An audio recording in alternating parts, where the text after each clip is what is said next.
We're here at Southern Manufacturing on the Matsuura stand with Dave Chapman. Dave Chapman, the Managing Director, has a very first successful year and 3 days into the second one. Really exciting times, Dave. Yeah, it's great because actually it's quite good to be back at Southern because obviously that was my first show after just becoming MD at the end of January last year. And as you said, it was a really successful year for us last year in a difficult market. I'm really looking forward to 2026. So far this year, it's great promise on our whole product range really in terms of machine tool side and on our additive business. So we're really looking forward to this year. I'm so impressed that you've brought all these machines for everybody to see them here. But I believe that we're going to roll this over into MACH for even more exciting stuff. Yeah, MACH, obviously, every 2 years, we really want to make a big splash. So we've got even more machines at the MACH show.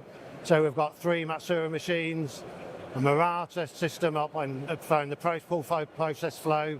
And then on the additive side, we're actually debut of a new machine from HP. So that's really exciting for us.